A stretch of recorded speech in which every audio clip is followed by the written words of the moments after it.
예수 믿으세요. 다 같이요. 예수 믿으세요. 예수 믿으세요. 예수 믿으세요. 예수 믿으세요.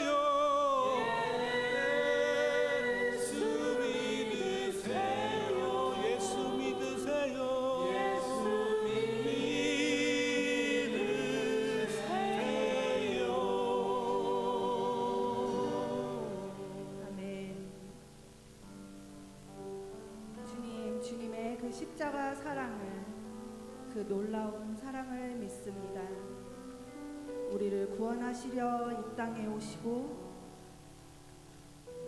이 죄인을 구원하여 주신 그 사랑을 지금 이 시간에 고백하고 찬양하기를 원합니다. 주님, 우리는 너무나도 어리석고 우둔하여서 오늘을 살아가는 것도 힘들고 앞길을 알지도 못하고 내일을 어떻게 살아나야 할지 어려울 때도 많습니다. 하지만 우리가 주님을 의지하고 오늘을 살아갈 때에 오직 주님만이 우리에게 참된 안식과 기쁨을 주심을 믿습니다.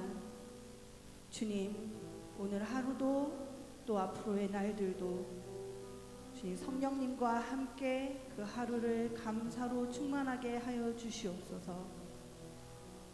그 감사로 충만하여서 앞으로 열심히 나아갈 수 있는 힘을 주시옵소서.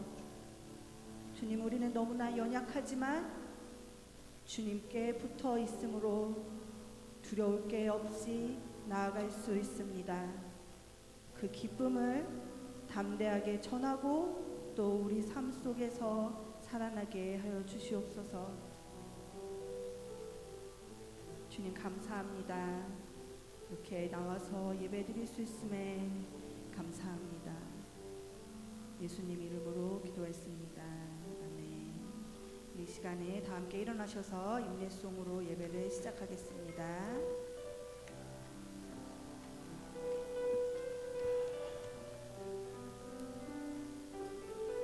주의 보좌로 나갈 때 다 같이 부르겠습니다. 주의 보좌로 나갈 때 주의 보좌로 어떻게 나가야 할까? 어떻게 나를 구원한 주의 십자가, 나를 구원한 주의 십자가, 나를 구원한 주 그것을 믿으며 가네.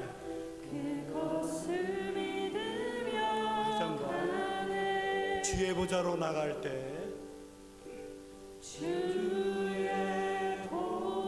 나 여전히 부족하나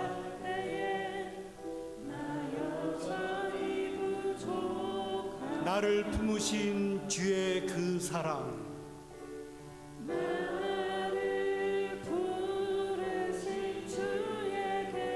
그것을 믿으며 가네.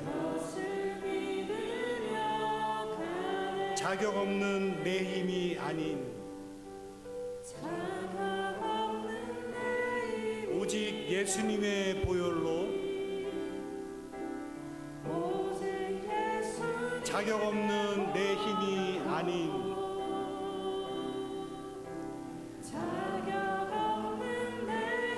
오직 예수님의 보혈로, 자격 없는 내 힘이 아닌, 우리 크게 할까요? 자격 없는 내 힘이 아닌 오직 예수님의 보혈로. 한 번 더. 자격 없는 내 힘이 아닌, 자격 없는 내 힘이 아닌 오직 예수님의 보혈로.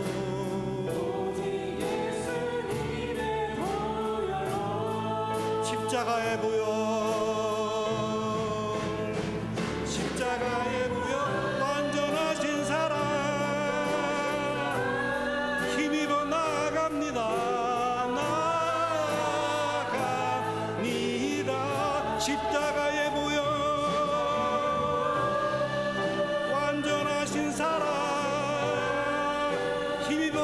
예배합니다. 힘입어 예배합니다.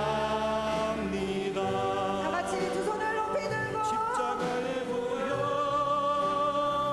완전하신 사랑 힘입어 나갑니다.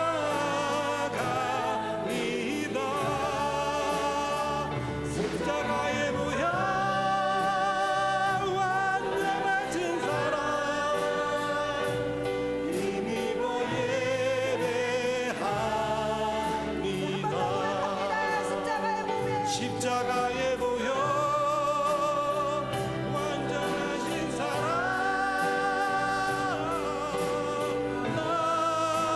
나갑니다. 십자가의 보혈 완전하신 사랑 힘입어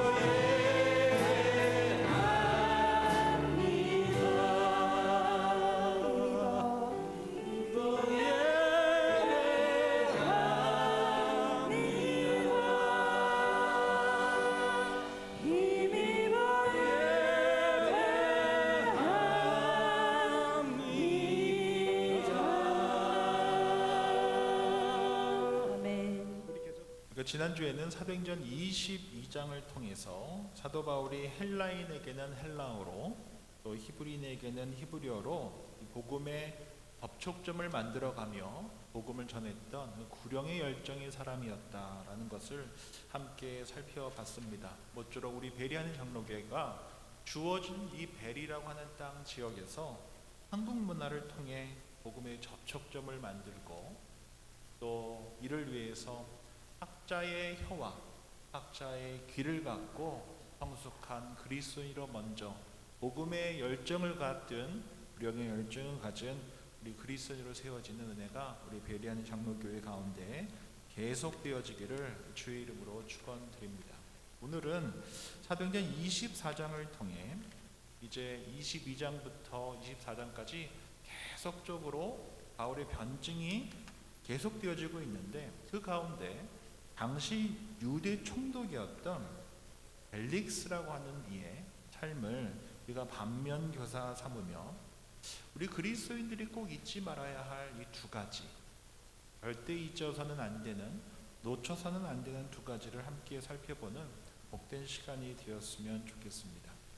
첫 번째로 우리가 이 벨릭스를 통해 반면교사 삼아야 할 것은 이 벨릭스는 늘 지금 말고 나중에 하면서 살아가던 사람이었습니다. 그의 삶은 늘 지금 말고 나중에 라고 하면서 늘 이렇게 미루던 삶의 습성을 갖고 있었던 이가 이 벨릭스 총독이었습니다. 그래서 이 유대 총독이었던 벨릭스는 제 표현이지만 사탄마귀가 가장 좋아하는 타입의 사람이었습니다. 사탄마귀는 지금 말고 나중에 이렇게 미루는 사람을 너무나 좋아하기 때문입니다. 이 사도행전 21장부터 24장까지 쭉 살펴보면 예루살렘에 도착한 사도 바울은 계속적으로 자신의 신앙과 사명에 대해서 유대인들에게 또 이방인들에게 계속적으로 변증을 해야 했습니다. 바울을 잡으러 온 유대 거짓 교사들로 인해 예루살렘에 소요가 일어나고 바울을 죽이기 위해서 수단과 방법을 가리지 않았습니다. 바울이 그나마 로마 시민권자였기 때문에 바울은 로마 군대로부터 보호를 받아 죽음을 면하긴 했지만 유대 종교 지도자들과 거짓 교사들로 인해 심한 모욕과 학대를 받게 됩니다. 당시 대제사장이었던 아나니아는 이 바울의 변론을 듣고 사람을 시켜서 어떤 일을 했는지 아십니까? 바울의 입을 치게 했습니다. 입을 막 때린 것입니다.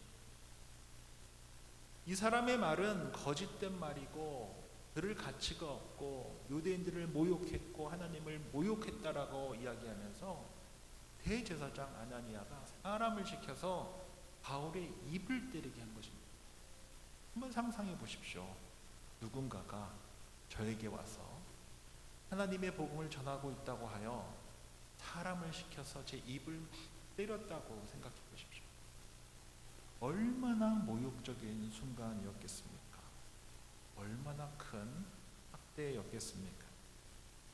그리고 대제사장 아나니아는 수많은 유대인의 무리들과 함께 변호사라 더들로를 돈을 주고 사서 당시 유다 총독 벨릭스에게 가 바울을 고소하게까지 했습니다.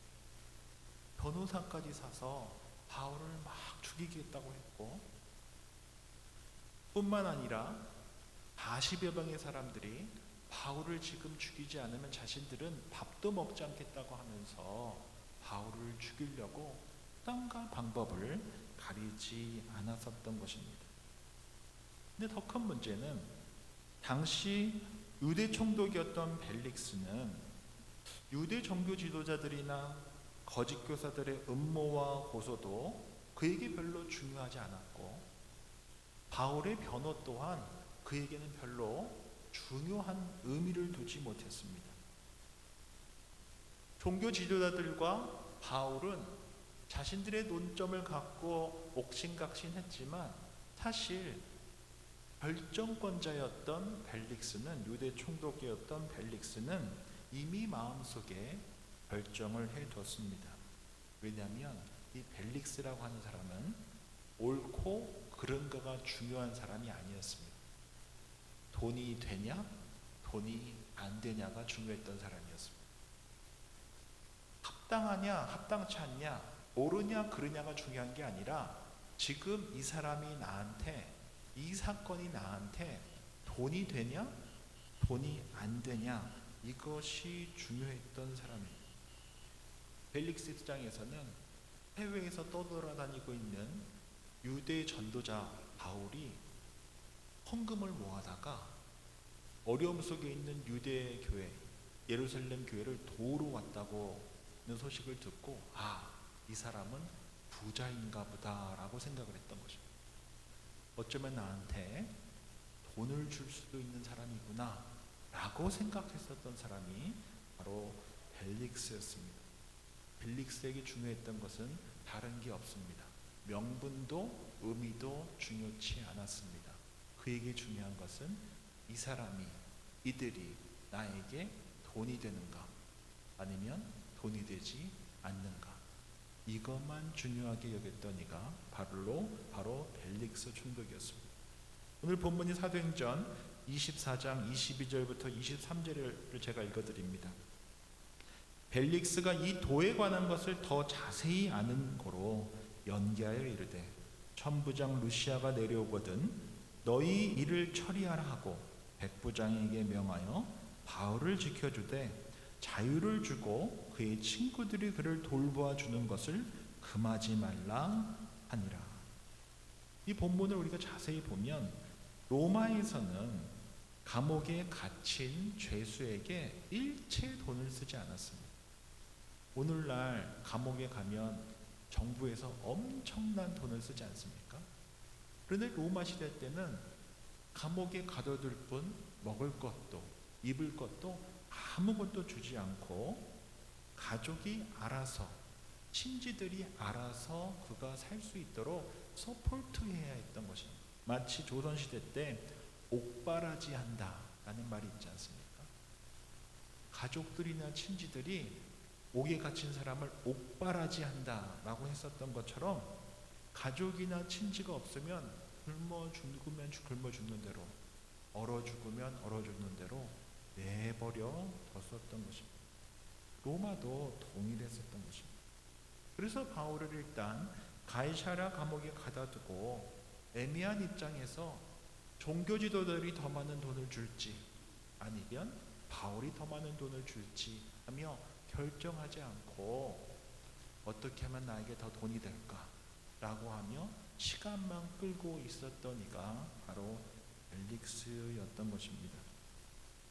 그러나 벨릭스는 당시 최고의 변증가며 전도자였던 사도 바울을 개인적으로 여러 번 만났습니다. 그뿐만 아니라 자신의 부인과도 함께 만났습니다. 그래서 본문 사도행전 24장 25절 말씀 제가 읽어드립니다. 바울이 의와 절제와 장차 오는 심판을 강론하니 벨릭스가 두려워하여 대답하되 지금은 가라. 내가 틈이 있으면 너를 부르리라 하고. 바울은 복음을 세 단어로 정리해서 전했습니다. 복음은 의며 절제며 다가와 장차 오는 심판이다라고 전했습니다. 이 복음을 듣고 두려움이 생겼습니다. 그런데 벨릭스는 어떤 사람입니까? 지금 말고 나중에 라고 하며 미루는 형태의 사람이었습니다. 복음에 반응했지만 미뤘던 것입니다. 지금 말고 나중에 라고 하며 그렇게 미뤘던 것입니다. 본이 되는지 안 되는지 바라보면서 미루며 살았던 사람이 바로 벨릭스였던 것입니다. 제가 개인적으로 다들 우리 기독교 서적을 좀 읽어보신 분들은 그러시겠지만 이 C.S. 루이스라고 하는 위대한 작가이자 신학자이자 변증가가 있습니다. 그래서 기회가 되시고 형편이 되시면 이 C.S. 루이스의 책을 한 번쯤 순전한 기독교라든지 이러한 책들을 한번 꼭 읽어보실 것을 권합니다. 저는 개인적으로 이 C.S. 루이스의 스크루테이프의 편지라고 하는 그 책을 너무나 좋아합니다. 두껍지 않고 굉장히 얇습니다. 영어로 보셔도 좋습니다. 약간 영국 영어긴 하지만 그래도 한 번쯤 집에 영어로 이 스크루테이프의 편지가 딱 집에 있으면 조금 있어 보일 수도 있고 얇고 읽기 참 좋은 책입니다. 그리고 우리 성도님들께서 한번 보셨으면 이렇게 권합니다. 이 책은 어떤 내용이냐면 악마의 입장에서 어떻게 인간을 죄 속에 머물게 할까. 그래서 이 고위 악마였던 스크루테이프가 초보 악마인 웜우드를 편지를 통해서 교육하는 내용을 담고 있는 책이 바로 이 책입니다. 이 스크루테이프는 웜우드에게 이렇게 말합니다. 사람들은 큰 죄 때문에 넘어지지 않아. 사람들은 작은 타협, 작은 거짓말, 작은 욕심, 작은 미움으로 서서히 하나님과 멀어지게 되어 있어. 이렇게 가르칩니다. 그래서 사람들한테 하나님을 부정하라고 가르칠 필요가 없어. 작은 타협, 작은 거짓말, 작은 욕심, 작은 미움이 결국 하나님으로부터 천천히 멀어지게 할 거야. 이렇게 가르친 것입니다. 그리고 이렇게 가르치라는 것입니다. 지금 말고 나중에. 지금 말고 나중에. 이렇게 하면 하나님과 서서히 알아서 멀어지게 되어 있어. 사람들은 큰 죄 때문에 망하지 않아. 그렇게 작은 거짓말에 또 하나씩 둘씩 미루면서 하나님과 멀어지다가 망하게 되어 있어. 지금 말고 나중에. 그거만 심어주면 인간은 하나님과 멀어지다 망하게 되어 있어. 이 내용이 바로 이 책의 주제입니다. 우리 또한 큰 죄 때문에 넘어지는 게 아니라 작은 거짓말, 작은 불수종, 지금 말고 나중에 하면서 하나님과 조금씩 멀어지다 심판받는다라는 거죠. 사탄마귀는 그래서 괴물처럼 저에게 찾아와서 우리를 넘어뜨리려고 하지 않습니다. 우리로 하여금 작은 거짓말을 하게 합니다. 그리고 지금 말고 나중에 라고 하며 미루게 만듭니다. 그렇게 하나님으로부터 서서히 멀어지고 서서히 신앙을 식어가게 한다라는 것입니다. 우리 스스로 한번 생각해 봅시다. 저와 여러분들은 어떠십니까? 혹시 사탄 말에 귀 기울이며 지금 말고 나중에 라고 하는 이 유혹에 너무나 순종을 잘하며 살아가고 있지는 않습니까? 하나님께서는 지금 여기서 순종하라 말씀하시는데 사탄 마귀는 우리에게 늘 이렇게 유혹한다는 것입니다. 지금 말고 나중에. 우리 일상 속에서 너무나 바쁘다는 이유로 순종해야 할 때 순종하지 못하고 지금 말고 나중에 하며 살아가는 그 모습을 사탄 마귀가 가장 좋아하는 모습이고, 바로 이러한 삶이 벨릭스의 삶이었다라는 사실을 우리가 꼭 기억하고 반면교사를 삼아야 할 것입니다. 두 번째로 우리가 하나 더 벨릭스의 모습을 통해 반면교사 삼아야 할 것은, 벨릭스는 장차오는 심판에 대해 사도 바울에게 분명히 들었고 심지어 두렵기까지 했었습니다. 그러나 그는 장차올 심판에 대해서 아무런 준비를 하지 않았었다라고 하는 것을 기억할 필요가 있습니다. 벨릭스는 바울이 무죄임을 알았습니다. 그러나 돈을 받기 위해서 결정하지 않고 질질질 끌었습니다. 몇 년을 끌었습니까? 2년을 그렇게 질질 시간을 끌었습니다.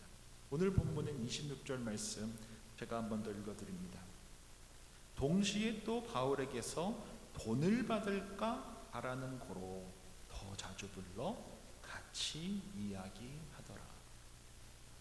벨릭스는 바울로부터 돈을 받아내기 위해 더 자주 불러서 돈을 받을 줄 알고 이야기를 했었다라고 기록되어져 있습니다. 벨릭스는 돈 때문에 복음을 미뤘습니다. 심판을 준비하는 것도 미뤘습니다. 바울로부터 직접 복음을 들었음에도 불구하고, 두려움을 느꼈음에도 불구하고 그는 돈 받을 공리만 했을 뿐 아무런 준비를 하지 않았습니다. 그리고 이후 벨릭스는 유대인들의 폭동을 진압하는 과정에서 과도한 진압으로 인해 고발을 당하게 되고 퇴임하게 되어 가족들과 홈페이로 이사를 갔다가 이주를 했다가 당시 79년도에 있었던 화산 폭발로 인해 온 가족이 말살하게 되었더라고 역사가들이 이야기하고 있습니다. 하나님께서 바울을 통해 여러 차례 복음을 듣고 성령께서 마음의 문을 열기까지 기다리시고 인내하셨지만, 벨릭스는 늘 그랬듯이 지금 말고 나중에 라고 미루다 결국 화산 폭발로 인해 전혀 생각지 못한 죽음을 당했었다라는 것입니다. 오늘을 살아가고 있는 저와 여러분들 또한 기억해야 합니다. 우리 또한 매일매일 정신없이 살아갑니다. 분주하게 살아갑니다. 늘 바빠 하면서 살아갑니다. 그런데 그렇게 바쁜데도 한 가지 빼먹지 않고 하는 게 있습니다. 그게 뭐냐면 걱정하는 거죠. 그렇지 않습니까? 그렇게 바쁜데 잠잘 시간도 없는데 밥 먹을 시간도 없는데 걱정은 합니다. 기도할 시간은 없는데 어떻게 그렇게 많은 시간을 걱정을 하면서 잠까지 못 자가면서 걱정을 하는지 모르겠습니다. 그 시간에 기도를 했으면 좋았을 것 같은데 이상하게 저를 포함한 우리 모두가 잠도 못 자가면서 밥도 못 먹어가면서 걱정하는 시간은 늘 있다라고 하는 것이 참으로 신비롭습니다. 그래서 그렇게 바쁜데도 내일을 준비한다고 주식 투자를 하고 공부를 하고 은퇴 준비를 하고 리얼터 다시를 열심히 찾아보고 그렇게 걱정을 하며 미래를 준비합니다. 적금을 어떻게 해야 되나? 보험을 들어야 되나 말아야 되나? 라고 하며 내일을 준비합니다. 성경에는 분명 심판이 있다라고 말씀하시는데 우리는 벨릭스처럼 하나님의 심판이 분명히 있다라고 성경에서 말씀하시는데 그것에 대해서는 준비를 하지 않습니다.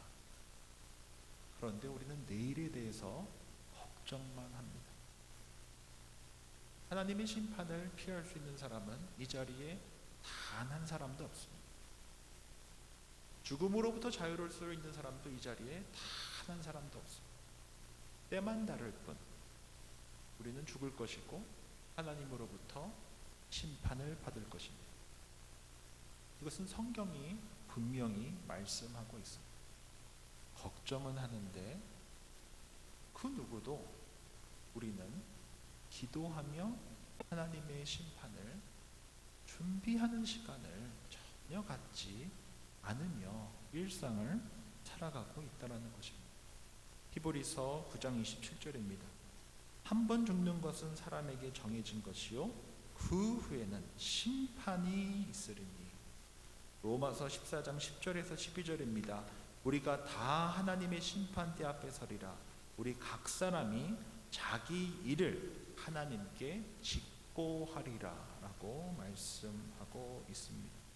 자기의 행위에 따라, 우리의 행위가 기록된 책에 따라 심판을 받을 것이다 라고 말씀하고 있습니다. 우리는 걱정하는 시간은 많이 쓰면서 하나님의 심판을 준비하는 시간은 전혀 사용하지 않고 있는 일상을 살아가고 있는 것은 아닌가 되돌아봐야 한다는 것입니다. 제 경험을 하나 말씀드리겠습니다. 2008년도에 제가 신학대학원을 캐나다 토론토에서 졸업을 하고 한국에 돌아가서 한 1년 정도 학원 강사 생활을 했습니다. 영어 강사를 했었습니다. 제가 리스닝과 스피킹은 잘 안 돼도 문법은 굉장히 잘했습니다. 그래서 문법 강의를 하면서 1년 영어학원에서 토플도 가르치고 하면서 1년 정도 시간을 보냈습니다. 그러던 중에 함께 공부했었던 목사님이 너 영어 선생님 하라고 유학 하나님께서 시킨 게 아니다 라고 하며 자기 교회에서, 본인 교회에서 함께 사역하자 하셔서 제가 이제 용인의 처인구에 있는 교회에서 첫 전도사 사역을 준전임으로 했습니다. 그때 어느 날 교회에서 이제 토요일 날 교회 주일 준비를 하고 있는데 제가 뭐 몇 번 말씀드렸던 것 같기도 한데 교회에서 화재가 났습니다. 그 교회에서 저밖에 없었는데 교회 지하 식당에서 화재가 나서 불길이 교회 전체를 다 덮은 것입니다. 옥상에 간이로 만들었던 그 3층 건물에 저 혼자 교육자 사무실에 있었는데 화재가 나자 검은 연기가 교회 건물을 다 뒤집어 썼고 저는 두려운 마음에 내려가지를 못하고 옥상으로 나갔습니다.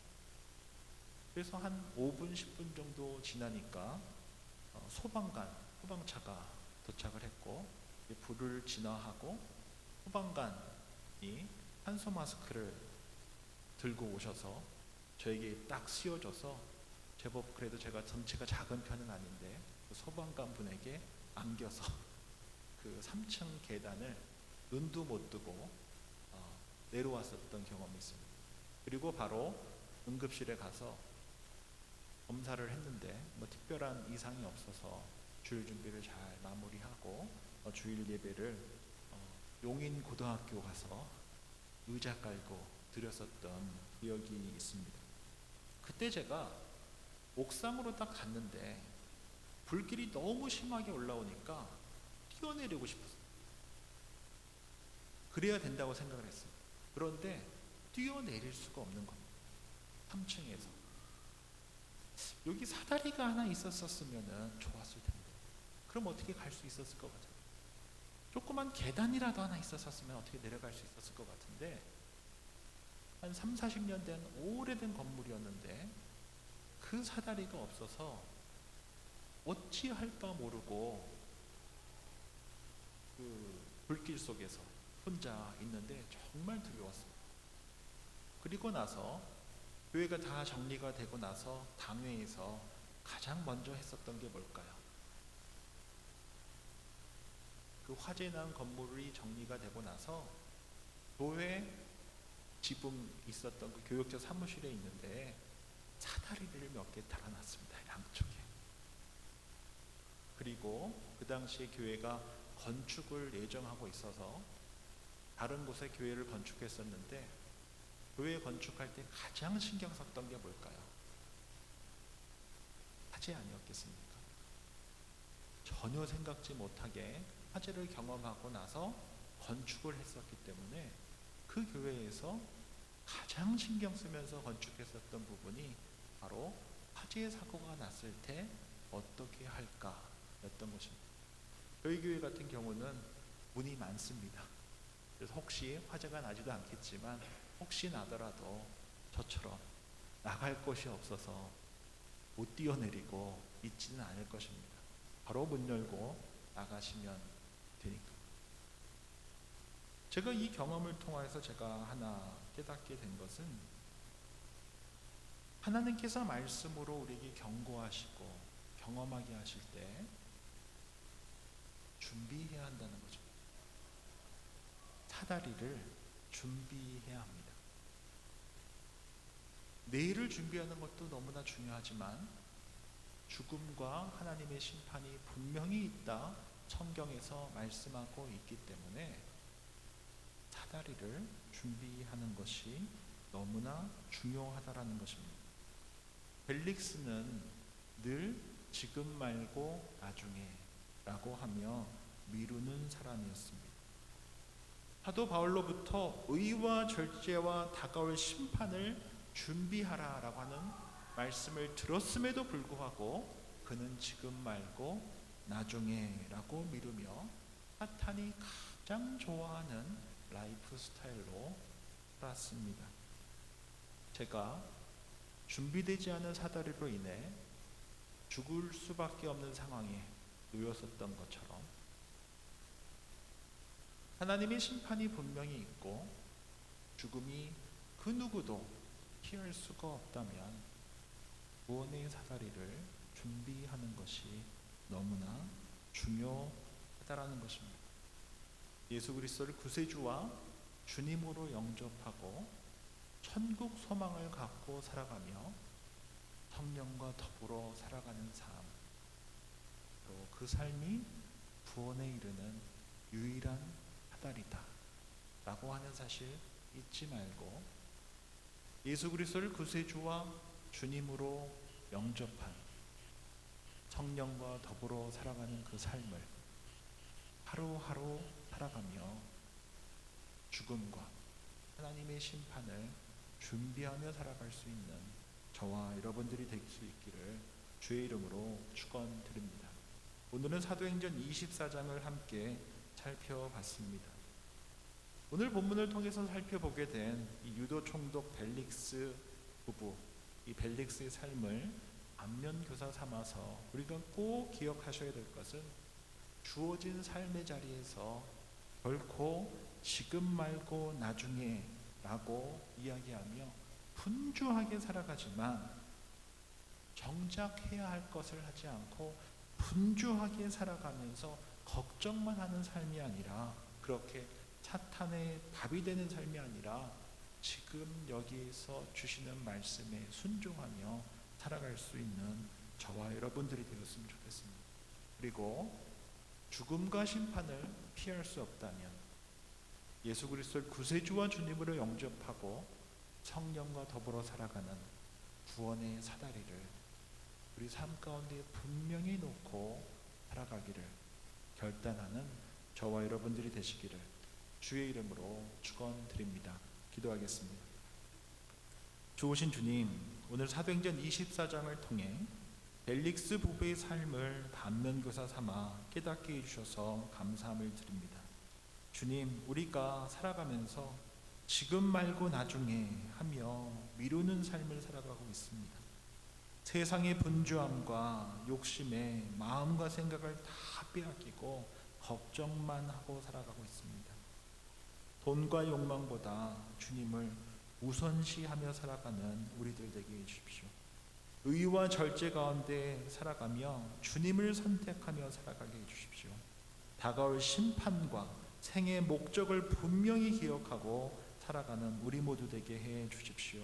그리하여 주어진 삶의 자리에서 지금 말고 나중에 라고 말하며 분주함으로만 채워지는 삶을 멈추고 주께서 지금 여기에서 말씀하시는 그 말씀에 순종하며 다가올 심판을 준비하며 살아가는 우리 모두 되게 하여 주옵소서. 베리하닌 장로교회가 되게 하여 주옵소서. 한 번 사랑하시면 끝까지 사랑하시는 예수님의 이름으로 기도합니다. 아멘. 다 함께 일어나셔서 결단 찬양 주님께 올려드리겠습니다.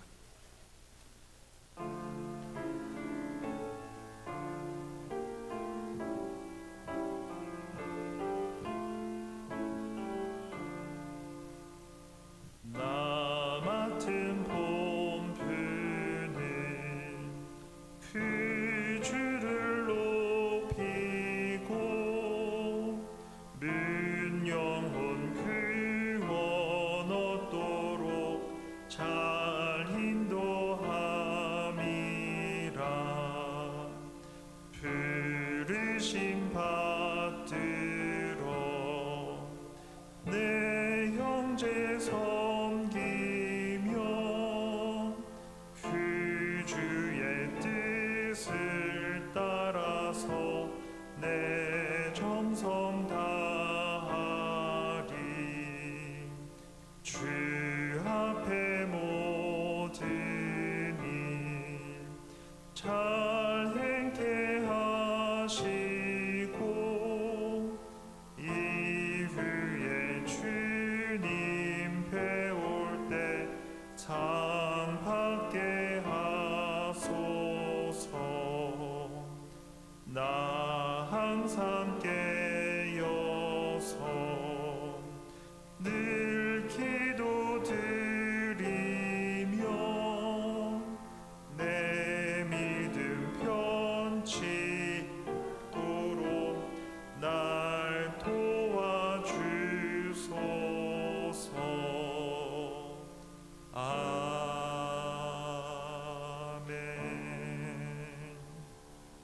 우리 주 예수 그리스도의 은혜와 하나님 아버지의 사랑과 성령의 교통하심이 다가올 심판을 바라보며 주어진 삶의 자리에서 지금 말고 나중에 라고 말하며 분주하게만 살아가는 삶을 멈추고 주님의 섭리와 말씀으로 채워져가는 주님의 작품으로 세워져가는 삶을 소망하는 주님의 사람들과 대리하는 장로교회 위에 이제로부터 영원까지 함께 하시기를 간절히 축원하옵나이다.